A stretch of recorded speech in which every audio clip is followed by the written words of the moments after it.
इस बार के बजट में किसानों के लिए क्या खास रहने वाला है। लेकिन उससे पहले एक आंकड़ा हम आपको दिखा देते हैं।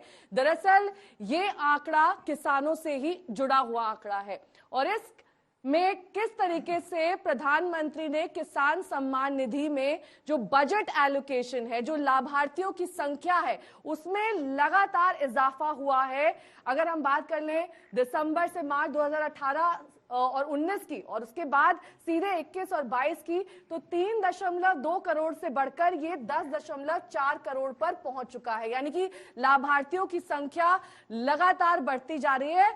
7 करोड़ से ज्यादा लाभार्थी बढ़ चुके हैं अगर हम इन 4 सालों को देखें। तो क्या इस साल के बजट में जयंत जी किसान की बल्ले बल्ले होगी? नेहा जी, आपको जोहार, नमस्कार। आपने जो आज विषय रखा है किसानों का, वो हमारे देश के लिए बहुत ही अहम है, बहुत ही महत्वपूर्ण है, क्योंकि हमारे किसान भाई और बहन इस देश के धरोहर है। हमारा देश उन्हीं की मेहनत के बदौलत चलता है। जब 5 साल पहले किसान सम्मान निधि की घोषणा हुई थी, तो आप देख लीजिए कि पहले किश्त में सिर्फ 3 करोड़ किसानों को ये दिया गया। जैसे जैसे हम लोगों ने अपने सब जो खतियान के जो हम लोगों का जो आंकड़े थे, जो हम लोगों के रजिस्ट्री की जो आंकड़े थे, उनको हम लोग बेहतर से बेहतर बनाते चले गए और उसकी जो है हम लोगों ने बहुत अच्छी तरीके से सफाई की और उसको और कॉम्प्रिहेंसिव हम लोगों ने बनाया।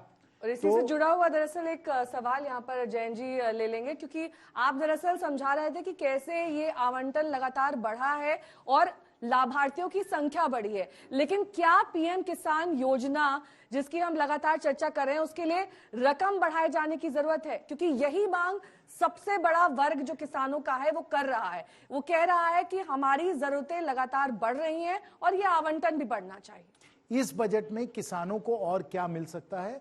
इसमें 2-3 क्षेत्र हैं जहां किसानों को हम लोग मदद कर सकते हैं।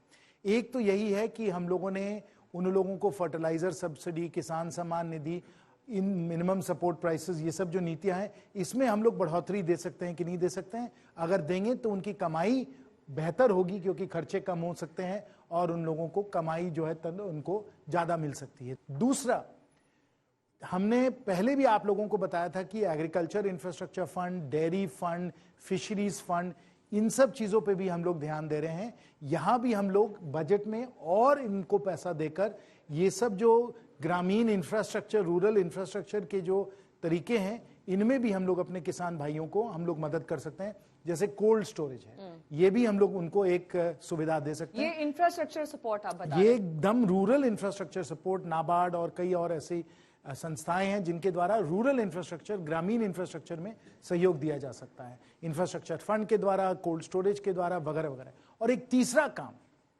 तीसरा काम है जिसपे वित्त समिति, जिसका मैं अध्यक्ष हूं, जिसपे हम लोग ध्यान हरदम देते हैं, वो है कि हम लोग उन लोगों को फाइनेंसिंग सोल्यूशन, यानी वित्तीय तौर पे हम लोग और क्या मदद कर सकते हैं। आज आपको आश्चर्य होगा जानकर कि 11 करोड़ करीब हमारे किसान हैं, 11 करोड़ हमारे किसान हैं जिनको हम लोग किसान सम्मान निधि दे रहे हैं। लेकिन आज के समय किसान क्रेडिट कार्ड, जो बहुत ही सफल रहा है, किसान क्रेडिट कार्ड जिसमें हम लोग क्रॉप लोन्स, फसल वगैरह के लिए हम लोग उनको हम लोग ऋण देते हैं, वो सिर्फ 7 करोड़ किसानों को मिल रहा है। तो इसलिए हम लोग ये फाइनेंसिंग में जो उन लोगों को हम लोग ऋण दे रहे हैं, उसमें भी हम लोग सुधार ला सकते हैं, उसमें भी बढ़ोतरी ला सकते हैं। चलिए अब आपकी सबसे ज्यादा चर्चित योजना की बात कर लेते हैं, वो है मनरेगा। तो मनरेगा में अभी तक कितने फंड्स आपकी सरकार द्वारा रिलीज किए गए हैं, ये आंकड़ों के जरिए समझ लेते हैं। जो दरअसल 58,000 करोड़ थे फाइनेंशियल ईयर 17 यानी कि 2017 में, और इस बार जो 4 जनवरी 2023 तक का आंकड़ा है वो है 76,900 करोड़ रुपए। यानी कि ये आंकड़ा पिछले साल के मुकाबले थोड़ा कम जरूर हुआ है, लेकिन अगर इसे कोविड वाले साल से जोड़कर देखा जाए तो इसमें बढ़ोतरी है। यानी कि थोड़ी खुशी थोड़ा गम।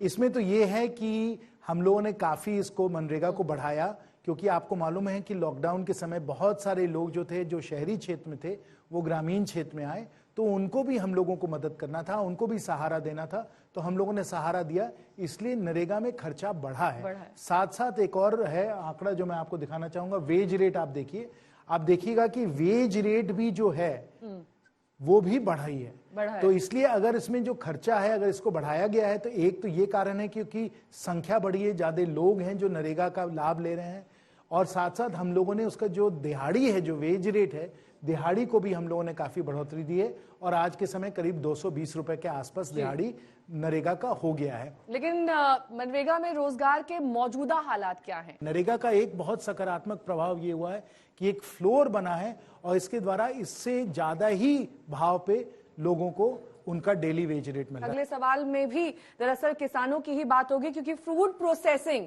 और कृषि उत्पाद, जिसका जिक्र आपने पहले सवाल में भी किया था, उसके निर्यात को बढ़ाने के लिए, यानी कि एक्सपोर्ट को और ज्यादा बढ़ावा देने के लिए क्या इस बार के बजट में कोई प्रावधान होगा?